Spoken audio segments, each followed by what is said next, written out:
যে সমস্যাটা নিয়ে বাবাকে এখানে এসেছিলাম, 3rd স্টেজ পার হয়ে গেছিল, 4th স্টেজের একদম দোরগোড়ায়। সেখান থেকে এখন পরীক্ষা নিরীক্ষা করার দরকার হয়নি, কিন্তু তাকে দেখে তার গলার ভয়েস, খাওয়া খাদ্য, তার শারীরিক দুর্বলতা সমস্ত দিক দিয়ে বেটার। ওষুধটা খাওয়ার পর থেকে খাওয়া টাওয়া সবই একদম ঠিকঠাক আছে। হ্যাঁ, হাঁটা চলা কাজকর্ম সবই করছে। পেশেন্ট আমার নর্মাল পেশেন্ট হয়ে গেছে একদম। এই পুনর্জন্মের যে আয়ুর্বেদিক মেডিসিনের এর কোনো যন্ত্রণা নেই, পেনলেস একটা মেডিসিন, যেটাতে পেশেন্ট অনেকটা সুস্থ থাকে এবং মানসিক দিক থেকেও অনেকটা ভালো থাকে। আর এখানের ওষুধ 3 মাস চললো মোটামুটি। উনি এখন একটু মোটামুটি হাঁটা চলা করতে পারে এবং একটু সুস্থ।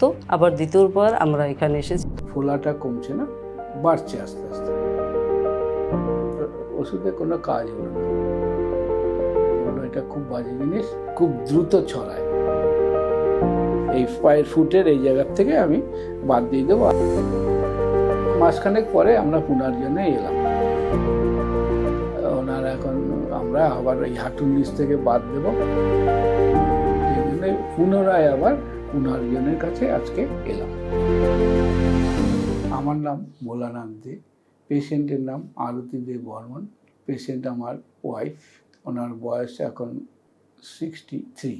2024 সাল থেকে ওনার পায়ের পাতাটা ফুলছিল।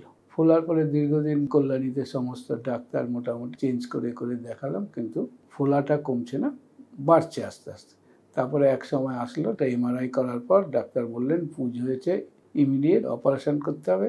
তো সেই মতো অবস্থায় আমরা এই কল্যাণীতে আর অপারেশন করলাম না, গেলাম চেন্নাই। ওখানে যাওয়ার পর ডাক্তার বললো এটা টিউমার আছে, অপারেশন করতে হবে। বললাম ঠিক আছে, অপারেশন করব।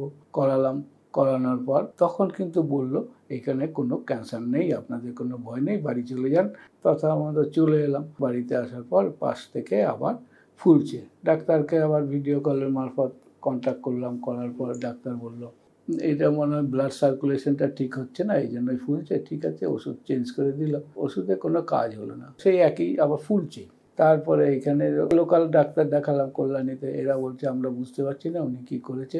এক সময় দেখা গেল পাটা অনেকটা ফুলে গেছে। তখন কল্যাণীর আরেক ডাক্তার বললো দেখুন এটা এফএনএসি করতে হবে। এফএনএসি করার পর তখন দেখা গেল সার্কোমা। বললো এটা খুব বাজে জিনিস, এটা খুব দ্রুত ছড়ায়। এই আপনারা যেখানে অপারেশন করেছিলেন সেখানে চলে যান, তার মানে চেন্নাইতে চলে যান। আবার চেন্নাইতে গেলাম। চেন্নাইতে যাওয়ার পরে ওরা আবার বায়োপসি করলো, তারপর পেট সিটি স্ক্যান করালো।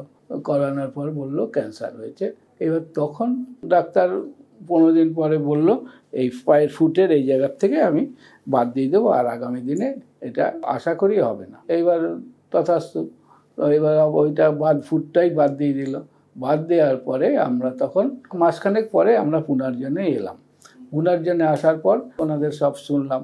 শোনার পরে 1 মাসের ওষুধ নিলাম, ওষুধ চলছিল।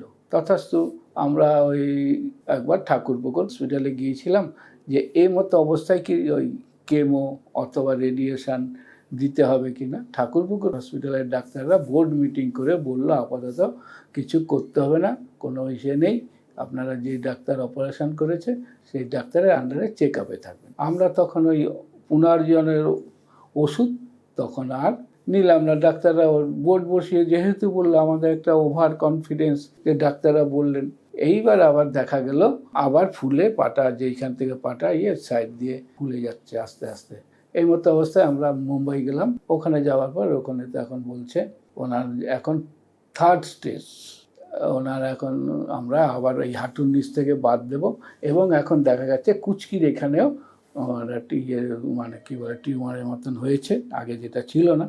তাই বলছে এটা খুব ছড়াচ্ছে তাড়াতাড়ি, আপনারা ইমিডিয়েট এটা করেন। তাই আমরা ওখানে আর এখানে বাদ দেবে, এখানে কাটবে, এরপরে রেডিয়েশন দেবে, কেমো দেবে, সে এমনি পেশেন্ট বিছানায় যাবে। সেই জন্য পুনরায় আবার পুনর্জন্মের কাছে আজকে এলাম।